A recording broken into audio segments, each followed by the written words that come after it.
Hello friends, welcome to easy learn. तो पिछली video में हमने शब्द अलंकार के 4 भेदों के बारे में किया था। इस वीडियो में अर्थ अलंकार के जितने भेद हैं हमारे उसके 6 भेद हैं, उनके बारे में पढ़ने वाले हैं।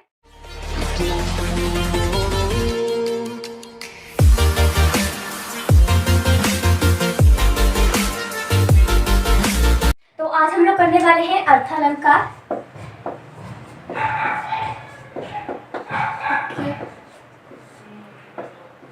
अलंकार के हमारे 3 टाइप थे, शब्द अलंकार, अर्थ अलंकार और हमारे थे तीसरा उभय अलंकार। तो शब्द अलंकार के 4 भेद मैंने जो पार्ट 1 था उसमें एक्सप्लेन कर दिया था। तो अब हम लोग शुरू कर रहे हैं इसमें अर्थ अलंकार के बारे में। अर्थ अलंकार के पहले हम लोग मीनिंग कर लेते हैं। इसमें भी अर्थ अलंकार जब हम लोग उसका संधि विच्छेद करते हैं तो ये 2 शब्दों से मिलकर बनता है, ठीक है। अर्थ प्लस अलंकार, सॉरी, ये अर्थ प्लस अलंकार, ठीक है। अर्थ अलंकार का संधि विच्छेद करेंगे तो ये अर्थ प्लस अलंकार से बनता है, ठीक है। अर्थ अलंकार का हम लोग पहले मीनिंग करते हैं। इसका मीनिंग क्या होता है, ठीक है। पहला इसको जब संधि विच्छेद करते हैं तो ये बन जाएगा अर्थ प्लस अलंकार, ठीक है। यानी इसकी परिभाषा में कर सकते हैं कि जहां अर्थ के माध्यम से यानी कि मीनिंग के माध्यम से काव्य में चमत्कार उत्पन्न होता है वहां हमारा अर्थ अलंकार होता है। जैसे कि शब्द अलंकार में कहा था, उसमें यह था कि शब्द के माध्यम से हमारे काव्य में चमत्कार उत्पन्न होता है, और यहाँ पर हम लोग कह रहे हैं कि जहाँ पर अर्थ के माध्यम से काव्य में चमत्कार उत्पन्न होता है वहाँ अर्थ अलंकार होता है। अब शुरू करते हैं। इसके 6 भेद हैं टोटली, ठीक है। आई नो थोड़े से ज्यादा बड़े हैं, इसमें कंफ्यूजन, नाम याद रखने में वैसे कंफ्यूजन बनता है, ठीक है। तो अब हम लोग इसके भेदों के बारे में करते हैं कि इसके भेद कितने हैं और कौन कौन से हैं। ओके,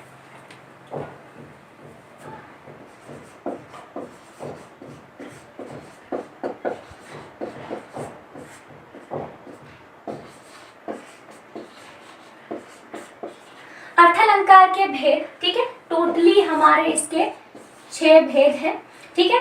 अब उसमें भी क्योंकि काफी सारे हैं तो मैंने इसका, जैसे मैंने उसमें आयशक किया हुआ था, इसको थोड़ा सा 2 उसमें बांटा हुआ, 2 गुट में मैंने इसको बांट दिया है, ठीक है। बस शॉर्टकट ही है वो भी। पहला मैंने किया है इसको प्र वी उ रु। ओके, ये हमारे अर्थ अलंकार के 4 हैं, प्र वी उ रु, ठीक है। यहाँ पर पहला जो है इसमें हम लोग कर लेते हैं वो है प्रतीप अलंकार, ठीक है। प्रतीप अलंकार जो वी है उससे बनता है हमारा, और यही पे लिख देते हैं, विरोधाभास अलंकार। ओके, ठीक है। दूसरा जो है वो है विरोधाभास अलंकार। जब इसका संधि विच्छेद करते हैं तो ये विरोध प्लस आभास बन जाता है, किसी चीज को अंदर से फीलिंग आना, उसको बोलते हैं कि विरोध आभास, ठीक है। और यहाँ से उ है, ठीक है। जो अर्थ अलंकार है उसमें हमारा रूपक, इसमें हमारा जो है वो उत्प्रेक्षा अलंकार भी है और हमारा उपमा अलंकार भी है। तो या आपकी मर्जी है कि यहाँ पर जो उ है इसका में आप जो है क्या लेते हो, आप उत्प्रेक्षा लेते हो या उपमा लेते हो, ये आपकी मर्जी पर डिपेंड करता है। मैंने यहाँ पर उत्प्रेक्षा अलंकार ही लिया, और ये जो रू है इसका मतलब होता है रूपक अलंकार, ठीक है। तो अर्थ अलंकार के ये तो पूरे 6 भेद थे हमारे, तो यहाँ पे 4 भेद बता दिए। शॉर्टकट फॉर्म में कर सकते हैं कि प्र वी उरु, ठीक है। प्र वी उरु, ये 4 तो परमानेंटली याद हो ही जाएंगे, ठीक है। तो प्र से हमारा प्रतीप, विरोधाभास, उत्प्रेक्षा और हमारा रूपक अलंकार। इसके अभी अब 2 और भेद रहते हैं इसके, ठीक है। उसको भी मैं शॉर्ट फॉर्म दी है उसकी कोई, क्योंकि 2 ही नाम है, एक अतिशयोक्ति है, दूसरा हमारा उपमा अलंकार है। तो आप सीधे उसको वैसे अगर लिखना चाहो तो उसको उ और अति, ये नॉर्मली है, इसमें कोई शॉर्ट फॉर्म का जगह ही नहीं थी, ठीक है। तो उत्प्रेक्षा, सॉरी, हमारा जो उ अति बना है, तो यहाँ पर मैंने पिछली बार जो उ था उसका उत्प्रेक्षा लिया था, तो यहाँ पर जो उ है इसको हम लोग जो है ले लेते हैं उसमें, मैं भूल गई 2 मिनट के लिए, उपमा अलंकार, ठीक है। इसको उपमा में ले लेते हैं, और इसका तो पता ही है आप लोग को, अतिशयोक्ति बन जाता है हमारा अतिशयोक्ति। अतिशयोक्ति को लेकर ना, नाम को लेकर काफी थोड़ी सी कंफ्यूजन सी है। इसको कोई लोग तो इसको ऐसे लिखते हैं और कई लोग इसको पूरा शोह लिख देते हैं, ठीक है, अतिशयोक्ति। ओके, ठीक है। तो तो अतिशयोक्ति के नाम का ये है कि कोई इसको पूरा आधा शो लिखता है तो कहीं पे कोई इसको पूरा शो भी लिख देते हैं। तो वैसे तो मुझे लगता है कि इसका ये वाला राइट होना चाहिए, आधा शो। ठीक है, तो ये है हमारे जो अर्थालंकार है इसके पूरे 6 भेद होते हैं हमारे। ठीक है, तो पहले मैंने प्र भी उरु कर दिया और दूसरे का जो हमारा कर दिया वो है उ अति यानी कि उपमा अलंकार और हमारा अतिशयोक्ति अलंकार। अब हम लोग करते हैं, पहले इसमें हम लोग ई को शुरू कर लेते हैं। तो पहले हम लोग कर लेते हैं इसमें उपमा अलंकार के बारे में कि उपमा अलंकार का क्या सीन होता है सारा, इसमें एग्जाम्पल वगैरह समझ कैसे सकते हो आप लोग।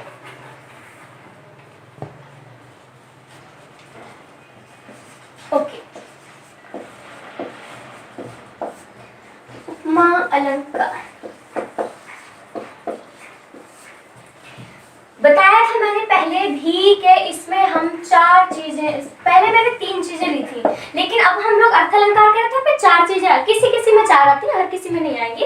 पहला ये है मीनिंग और दूसरा हमारा जो है वो परिभाषा आ जाता है, तीसरा हमारा यहाँ पर जो उपमा है इसमें 4 चीजें आएंगी। एग्जाम्पल हमारा मीनिंग आएगा, परिभाषा आएगी और यहाँ पर हम लोग पहचान चिन्ह जिनको बोलते हैं वो, क्योंकि यहाँ पर ये ऐसा है जिसमें कुछ पहचान चिन्ह भी हमारे दिए हुए हैं। और चौथा हम लोग कर सकते हैं एग्जाम्पल यानी कि उदाहरण। ठीक है, तो जब भी आप इसको पेपर में लिख के आओगे तो 4 चीजों बांट के आना, अर्थ में, परिभाषा में, पहचान चिन्ह में और उदाहरण में पूरे नंबर मिलेंगे ही मिलेंगे। ठीक है, तो अब हम लोग शुरू कर लेते हैं। पहले हम लोग इसमें यही ले लेते हैं कि हमारा इसका अर्थ क्या होता है।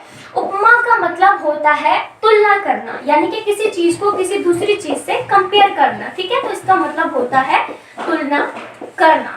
ठीक है, अब हम लोग इसकी दूसरी जो चीज करेंगे वो है हमारी इसकी परिभाषा। ठीक है, आई होप ये समझ में आया हो कि ये हमारा उपमा जो है इसका ये पहला टाइप में किया इसका अर्थ। ठीक है, अब हम लोग करते हैं इसकी परिभाषा। नीचे कर दूं ना दोबारा से साफ करके, तो आइडिया इसमें इसकी परिभाषा पूरी तरह से नहीं आने वाली। ठीक है, दूसरा है हमारा परिभाषा।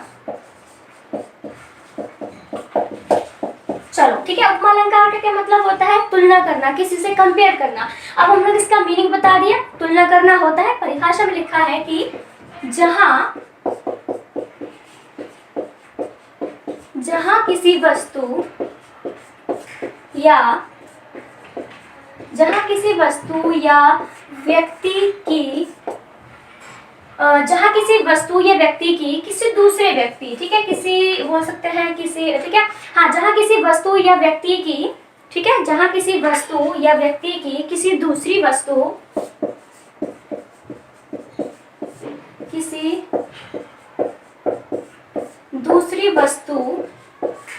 या व्यक्ति से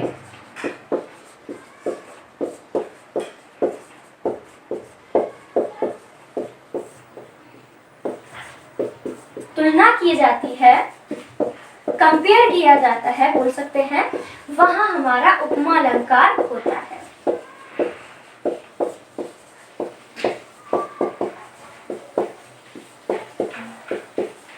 ओके,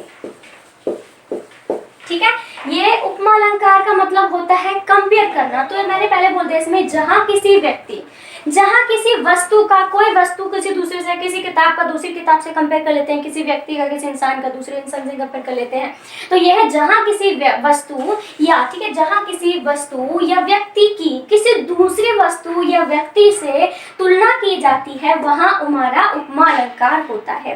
पहले इसमें हमने मीनिंग बता दिया, वो पहला टाइप था, ये दूसरा है। अब इसमें मैंने बोला था कि पहचान चिन्ह भी आते हैं, ठीक है, तो ये तीसरा, इसको पहचान चिन्ह भी हम लोग ले सकते हैं। उपमा अलंकार को पहचानने के कुछ चिन्ह भी हैं, इसमें हमारे सा, सी, से, के समान, सम, ठीक है, ये म है, सम, सरिस, तुल्य,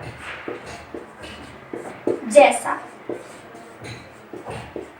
ये इसके पहचान चिन्ह है। जहां से देखो मैं सेंटेंस भी एग्जांपल देने वाली हूँ। तो वहां से पता चल जाएगा कि ये चीजें जो सेंटेंस में हमको जोड़ती है या दिखाई देंगी, तो वहां पहले से पता चल जाएगा वहां हमारा उपमालंकार होता है। तो पहले हमने इसकी परिभाषा कर ली कि जहां किसी वस्तु या व्यक्ति की किसी दूसरे व्यक्ति या वस्तु से तुलना की जाती है, उसका कंपेयर किया जाता है, ठीक है, तो वह हमारा उपमालंकार होता है। पहचान चिन्ह है सा, सी, से, के समान, सम, सरिस, तुल्य, जैसा, ठीक है। तो ये इसके हमारे पहचान चिन्ह आ जाते हैं। मैं इसको दोबारा से लिख ही देती हूँ, ये है सम, ठीक है। तो ये 3 चीज होगी। अब हम लोग करते हैं इसके एग्जाम्पल, ठीक है, उससे और अच्छे से समझ में आ जाएगा।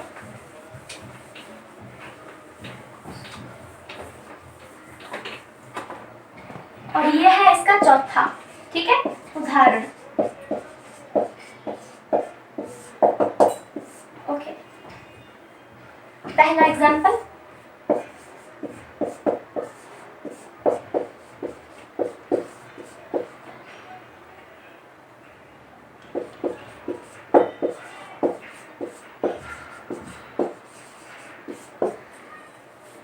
चांद सा सुंदर मुख। इसका मतलब होता है उपमा का कंपेयर करना, तुलना करना। तो यहाँ पे बोला है चांद सा सुंदर मुख, यानी कि जो मुख है इसकी चांद से तुलना करिए। बोला है कि जो चांद है, हमारा जो मुख है, किसी का जो मुंह है, ठीक है, वो चांद के जैसा है। जैसा भी हमारा इसमें एग्जांपल से उसको जब उसका हम एक्सप्लेन करेंगे, विस्तार करते हैं इसका, तो पता चल जाता है कि यहाँ पर जो मुंह है वो चांद के जैसा है, यानी कि हम मुंह को जो है चांद से तुलना कर रहे हैं, ठीक है। तो ये, और इसमें बीच में हमारा ये पहचान चिन्ह भी, इसको आराम से आप देख सकते हो कि यहाँ पर सेंटेंस को देखकर ही पता लग जाएगा कि यहाँ पे हमारा उपमालंकार, क्योंकि ये इसके पहचान चिन्ह में आया हुआ है, ठीक है। अब एक और ले लेते हैं इसमें एग्जांपल।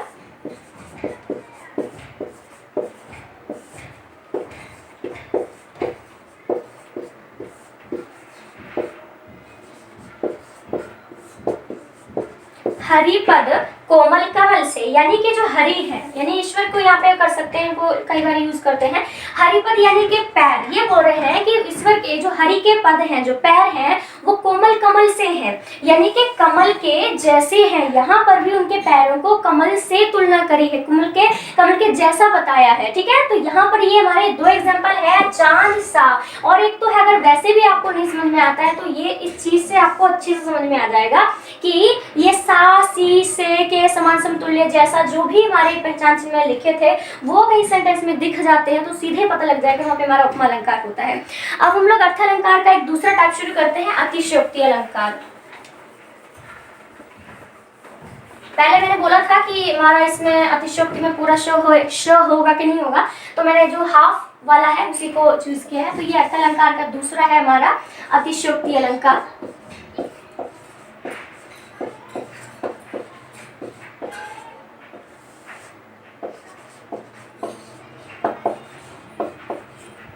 अतिशयोक्ति अलंकार का पहला टाइप है अर्थ। इसका मतलब क्या होता है?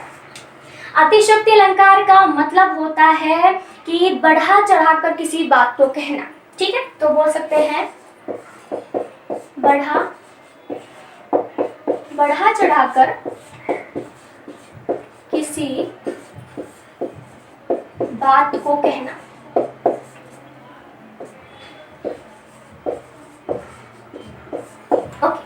ठीक है, अतिशयोक्ति अलंकार का मीनिंग क्या होता है? क्योंकि अतिशयोक्ति मतलब क्या होता है, ज्यादा ही बड़ा चढ़ा के चीजों बोलना, अपने ही बारे में बोलते जाना, अपने मियां मिट्टू वाला भी सीन भी आ सकता है इसमें, ठीक है। तो अतिशयोक्ति मतलब होता है कि बड़ा चढ़ाकर किसी बात को कहना, यानी कि बात छोटी सी है लेकिन उसमें मिर्च मसाला लगा के बहुत तुमने उसको बता दिया हो, तो वो अतिशयोक्ति अलंकार है। हम इसकी परिभाषा करते हैं, ठीक है, यहीं पर कर लेते हैं इसकी परिभाषा।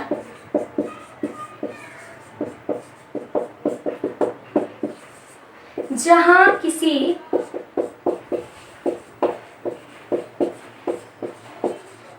किसी व्यक्ति या वस्तु का वर्णन कर सकते हैं, ठीक है। जहां किसी व्यक्ति या वस्तु का वर्णन, एक्सप्लेनेशन जो होता है, ठीक है, किसी वस्तु, ठीक है, जहां किसी व्यक्ति या वस्तु का वर्णन, ठीक है, लगता है कि बढ़ा चढ़ाकर किया जाता है। सिंपल सा है कि बढ़ा चढ़ाकर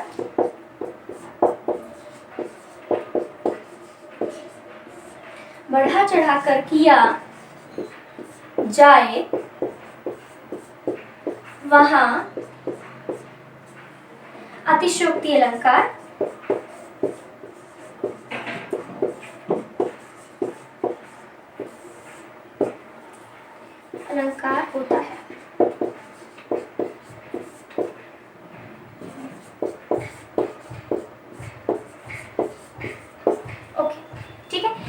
अतिशयोक्ति अलंकार का मतलब है बढ़ा चढ़ाकर किसी बात को कहना। तो परिभाषा भी उससे रिलेटेड है, जहाँ किसी व्यक्ति या वस्तु का वर्णन या जो एक्सप्लेनेशन जो भी है बढ़ा चढ़ाकर किया जाए, वहाँ अतिशयोक्ति अलंकार होता है। इसका एग्जाम्पल करते हैं हम लोग, ठीक है। ये दूसरा होगा, पहला दूसरा ये मैंने जैसे पहला दूसरा, अब हम तीसरा इसका करते हैं टाइप एग्जाम्पल। कहीं कहीं पे चौथा आता है, क्योंकि हमारा उत्प्रेक्षा अलंकार में भी हमारे पहचान चिन्ह है, उपमा भी थे, लेकिन हर किसी में नहीं है उसके पहचान चिन्ह, बाकी हमको वैसे ही समझना पड़ेगा, ठीक है। तो तीसरा है वो है उदाहरण।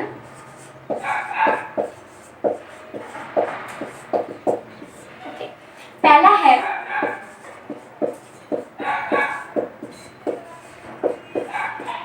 बालों को खोलकर मत चला करो,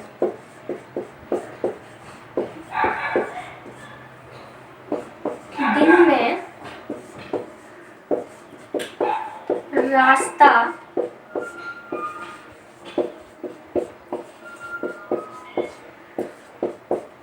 भूल जाएगा सूरज। ओके, अतिशयोक्ति अलंकार का मतलब बढ़ा चढ़ाकर पता चल गया। यहाँ बोला एग्जाम्पल में कि बालों को खोलकर मत चला करो, दिन में रास्ता भूल जाएगा सूरज। पहले से ही सेंटेंस को पढ़ के समझ में आ रहा है कि कितनी ज्यादा अतिशयोक्ति यहाँ पे की हुई है। किसी भी स्त्री के बाल काले हों, लंबे हों, अगर वो दिन में अपने बालों को खोलकर जाएगी, उसका मतलब थोड़ी है कि जो सूरज जो कि पूरी पृथ्वी को रोशन करता है, सबको रोशनी हमको मिलती है, वो रास्ता भूल जाएगा।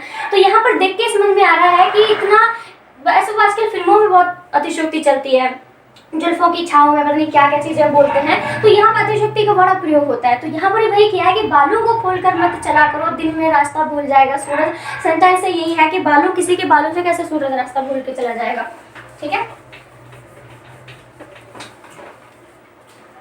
एक और इसमें एग्जाम्पल लेते हैं, एग्जाम्पल नंबर 2।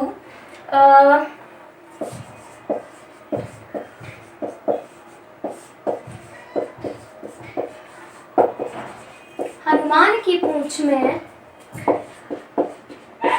लग ना पाई आग,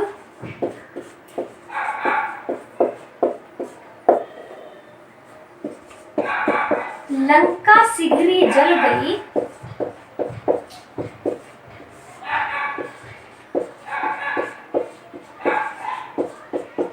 गए निशाचर।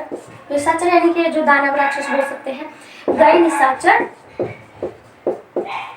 भाग। हनुमान की पूंछ में लग ना पाई आग। सेंटेंस में लिखा है कि अभी, फिर दूसरे में बोला है कि लंका शीघ्र जल गई, गए निशाचर भाग। यानी कि बोल रहा है कि हनुमान की पूंछ में अभी आग नहीं लग पाई है, और मतलब आग नहीं लगी है, लेकिन फिर कह रहे हैं कि लंका सारी जल गई, सारे दानव निशाचर सारे भाग गए। जब पूंछ में आग ही नहीं लगी है, तो लंका नहीं जली है, तो सारे निशाचर क्यों भागेंगे। ये इन्होंने अतिशयोक्ति किया कि हनुमान की पूंछ में आग लग जाती, तब उसके बाद लंका जलती, सारे नष्ट हो जाता। लेकिन यहाँ पर सेंटेंस में बोल रहा है कि हनुमान की पूंछ में लग ना पाए, क्योंकि अभी आग लगी ही नहीं है, और ये कह रहे हैं कि लंका सारी जल चुकी है और सारे दानव भी भाग चुके हैं। तो अतिशयोक्ति में बढ़ा चढ़ाकर ही तो कही गई है बात, ठीक है। अगर ठीक है यहाँ पे लगी नहीं, आग ही नहीं लगी है, तो फिर कैसे सारे जल कैसे सकता है कोई चीज, ठीक है। ओके, अब अर्थालंकार का तीसरा टाइप करते हैं रूपक अलंकार।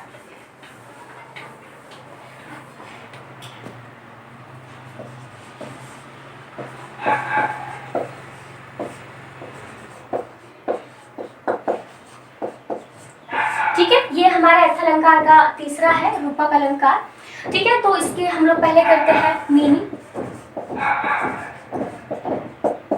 मीनिंग होता है इसका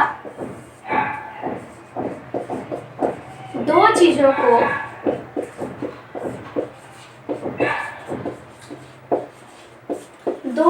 को एक कर देना, ठीक है। रूपक अलंकार का मतलब होता है दो चीजों को एक कर देना, यानी कि किसी का रूप मान लेना, ठीक है। किसी को भी हम रूप मान सकते हैं, लेकिन इसमें किसी का रूप मानने से क्या होता है कि जिसका मान रहे हैं उसको ही खत्म कर देते हैं, या जिसको मान रहे हैं उसको भी खत्म कर देते हैं। यानी दो चीजें होती हैं, लेकिन उसको रूप मान लेते हैं कि इसकी तरह है, तो हम लोग क्या करते हैं, दो चीज अलग होती है जिनको रूप मानकर हम उसको एक कर देते हैं, ठीक है। इसके हम लोग करते हैं परिभाषा रूपक अलंकार की।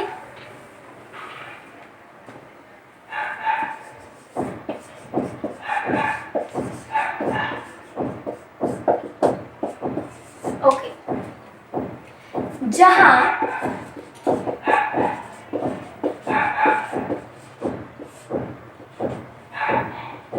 जहां उपमेय और उपमान में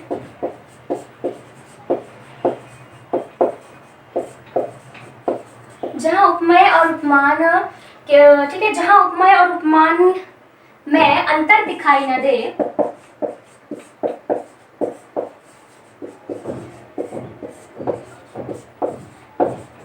अर्थात उपमेय और उपमान के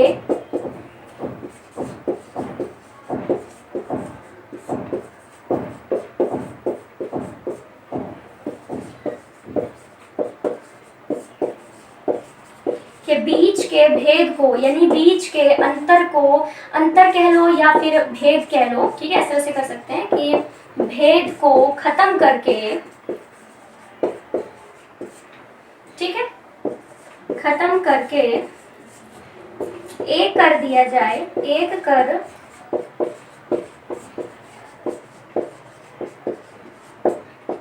वहां रूपक अलंकार होता है। रूपक अलंकार, ठीक है, वहां रूपक अलंकार होता है। ओके, इसका मतलब होता है दो चीजों को एक कर देना। तो यहाँ से हमारी परिभाषा में लिखा है जहां उपमेय और उपमान में कोई अंतर दिखाई ना दे, अर्थात उपमेय और उपमान के बीच के भेद, उनके बीच का जो डिफरेंस होता है उसको खत्म करके एक कर दिया जाए, वहां हमारा रूपक अलंकार होता है। अब एग्जाम्पल से करते हैं, इससे समझ में तभी आएगा कि उपमेय और उपमान का मैं लास्ट में बताऊंगी कि क्या होता है, क्योंकि फिर कंफ्यूजन हो जाएगी कि उपमेय क्या होता है, इसके भेद के हम बात भी कर रहे हैं, ठीक है। तो एग्जाम्पल करते हैं।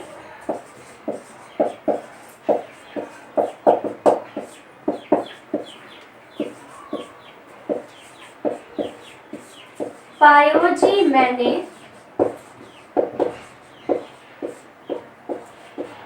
राम रतन धन पायो।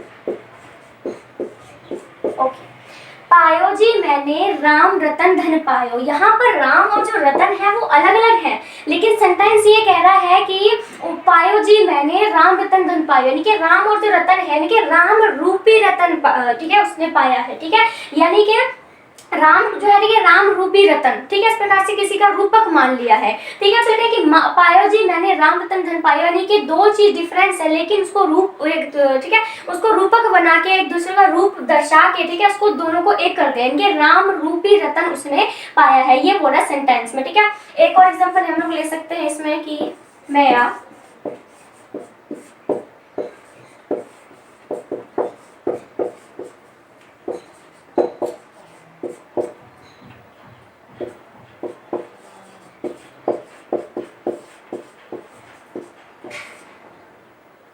मैं तो चंद्र खिलौना ले हूं।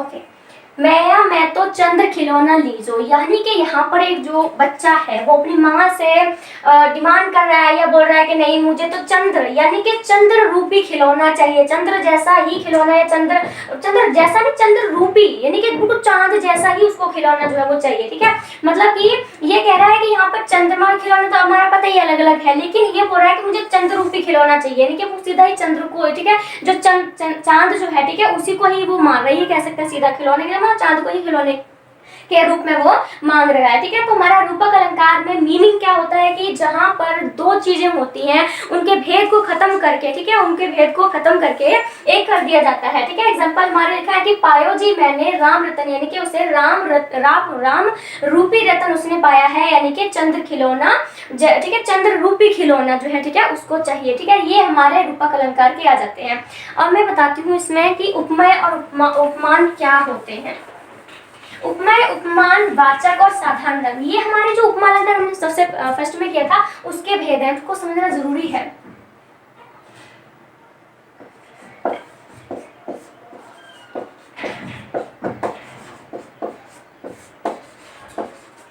उपमा अलंकार के चार भेद होते हैं, ठीक है। ओके, पहले तो उपमेय, उपमान, वाचक और साधारण धर्म।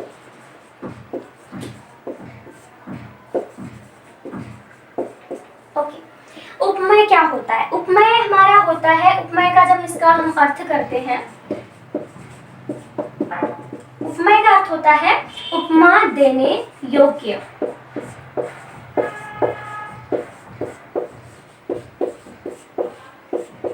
ठीक है, उपमा के चार भेद होते हैं, उपमेय, उपमान, वाचक, साधन। इसमें हमारा जो उपमेय है इसका मतलब होता है उपमा देने योग्य। ठीक है, इसकी परिभाषा करें तो इसको हम कर सकते हैं कि जहाँ, ठीक है, उपमा की हम लोग परिभाषा में लिख सकते हैं कि जहाँ किसी, ठीक है, कि जहाँ किसी व्यक्ति या वस्तु की बात की जा रही है, ठीक है, जहाँ या जब किसी वस्तु की, ठीक है, जब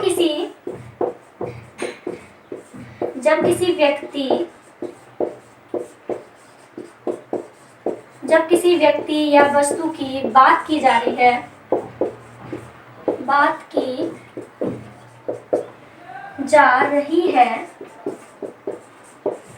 ठीक है, जब किसी व्यक्ति या वस्तु की बात की जा रही है या जो वर्णन का विषय है,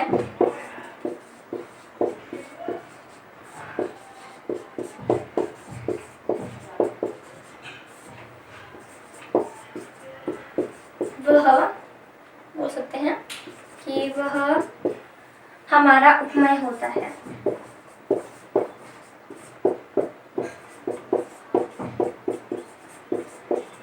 ओके, ठीक है, इन चारों के ना एक ही एग्जाम्पल है ऐसा जिसमें ये चारों चीजें हैं उसमें। ठीक है, पहले समझ लेते हैं कि क्या है, फिर मैं एग्जाम्पल में आपको पॉइंट आउट करके कि ये है और ये वो है। ठीक है, उपमेय का मतलब होता है उपमा देने योग्य। जब किसी व्यक्ति या वस्तु की बात की जा रही है या जो वर्णन का विषय है उसे उपमेय कहते हैं। ठीक है, इसमें मैं एग्जाम्पल ले ही लेती हूँ। ठीक है, इसका, ठीक है, ये हो गया हमारा 1, 2 और अब हम लोग करेंगे तीसरा इसका एग्जाम्पल।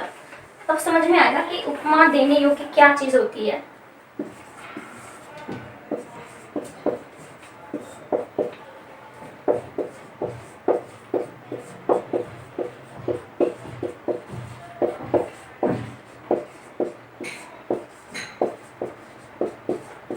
यहाँ पर जो सी है हमको पहले से पता लगा सी है, यानी कि ये उपमा का ही एक जो है, इसको भी अगर उपमा में एग्जांपल लेना हो तो आप इसको भी आराम से ले सकते हो क्योंकि सी से पता चल जाएगा। ठीक है, लेकिन यहाँ पर मुझे उपमेय बताना है कि उपमेय कौन सा है सब चीजों में। उपमेय का मतलब क्या होता है? उपमा देने योग्य, यानी कि एक ऐसी चीज जिससे हम दूसरी चीज को कंपेयर कर सकते हैं। ठीक है, यहाँ पर क्या बोला है? हाय फूल सी कोमल बच्ची, यानी कि यहाँ पर ये जो हमारा फूल है ना, ये हमारा यहाँ पर उपमेय है। ठीक है, हम लोग बच्ची की जो तुलना है वो फूल से कर रहे हैं, यानी कि फूल की हम लोग कभी किसी के ऐसे यहाँ से बच्ची से कर लेते हैं, किसी के मुंह से कर लेते हैं। यहाँ पर हम चांद को भी ले सकते हैं। चांद भी एक ऐसी चीज है जिससे हम और चीजों की तुलना करते हैं। चांद से, जैसे मैंने बोला था कि चंद्र खिलौना, यानी कि चांद जैसा खिलौना, यानी कि चांद जो है, ठीक है, चांद से हम लोग खिलौने की चांद से तुलना कर रहे हैं। चंद्र सा मुख, किसी का मुंह है उसको चांद से, यानी कि चांद और जो फूल एक ऐसी चीज है जिससे हम किसी दूसरे की तुलना कर सकते हैं, जो, ठीक है, तुलना कर सकते हैं या है ना, उपमा कर सकते हैं, किसी की तरह बता सकते हैं। ठीक है, तो यहाँ पर जो फूल है ये हमारा उपमेय है। ठीक है, अब मैं इसमें उपमान बताती हूँ।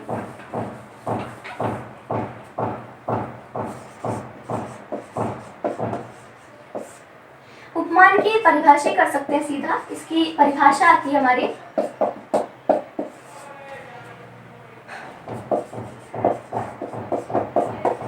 जहां वाक्य में, ठीक है, जहां वाक्य में उपमान की, यानी कि बोल सकते हैं कि जहां वाक्य में उपमेय से, ठीक है, लिखा है कि जहां वाक्य में उपमेय, ठीक है, उपमेय से जिसकी तुलना की जा रही, ठीक है, जहां वाक्य में उपमेय से, यानी कि फूल से, ठीक है, जहां वाक्य में उपमेय से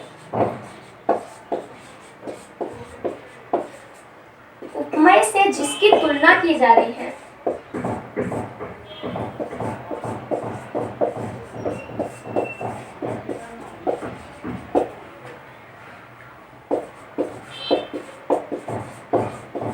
ठीक है। उपमान क्या होता है? उपमान के जहां वाक्य में उपमेय से जिसकी तुलना की जा रही है, उपमेय तो पता चल गया फूल है, लेकिन यहाँ पर फूल से किसकी तुलना हो रही है?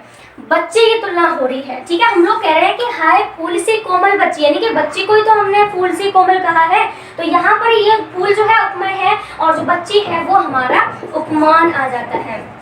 ठीक है, तो ये है हमारा कि यानी कि जहां वाक्य में उपमेय से जिसकी, यानी कि ये उपमान है, बच्ची की तुलना हम फूल से कर रहे हैं। ठीक है, वाचक कर लेते हैं। तीसरा हमारा आता है वाचक। वाचक तो वैसे हम लोग सिंपल से कह सकते हैं कि वाचक जो होता है उसको पहचान चिन्ह भी हेडिंग में लोग ले सकते हैं, क्योंकि पहचान चिन्ह में क्या होता है कि वाचक वो होता है जो कि उपमेय और उपमान के बीच समानता को दर्शाता है। ठीक है, इसको पहचान चिन्ह बोल सकते हैं। ठीक है, ये पहचान चिन्ह भी हम लोग उसके लिए यूज कर सकते हैं। यहाँ पर वाचक बताती हूँ, जैसे हाय फूल सी कोमल बच्ची, यहाँ पर क्या है? ठीक है, कौन सा पहचान चिन्ह है? यहाँ पर देख सकते हो पहचान चिन्ह हमारा सी है, यानी कि फूल सी। सी यानी कि बच्ची फूल, नॉर्मल नई सेंटेंस बन रहा है। क्या बोल रहा है कि बच्ची जो है वो फूल के जैसी है। यहाँ पर जो वाचक है वो हमारा सी है। ठीक है, ये वाचक है। ठीक है, तो यानी कि जो वाचक है वही तो इन दोनों को जोड़ रहा है ना, कि फूल सी कोमल बच्ची है। ठीक है, उसके बाद एक आखिरी आता है साधारण धर्म।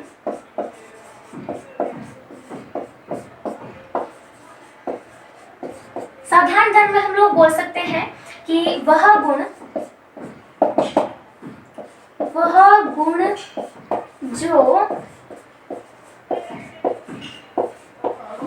जो उपमेय और उपमान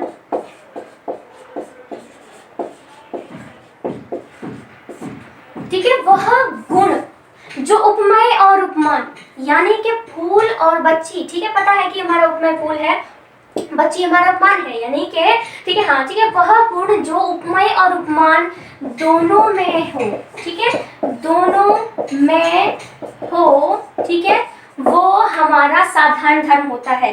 सेंटेंस में लिखा है हाय फूल सी कोमल बच्ची, यानी कि सेंटेंस का मतलब क्या हो रहा है, वो चीज, वो गुण जो उपमेय में भी है, फूल में भी है और उपमान के बच्चे में भी है। कौन सी चीज है? वो है ये फूल, यानी कि फूल भी कोमल होता है और बच्ची को भी यहाँ पर कोमल ही कहा है। तो यहाँ पर जो ये कोमल है, ठीक है, ये हमारा साधारण धर्म है।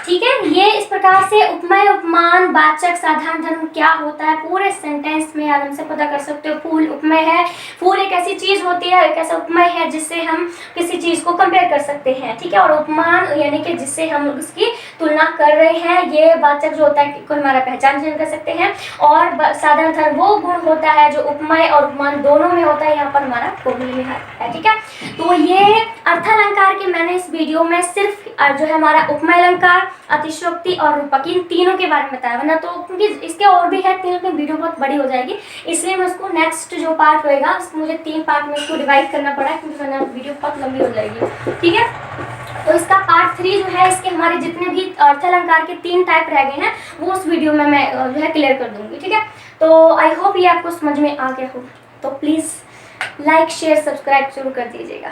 Thank you so much.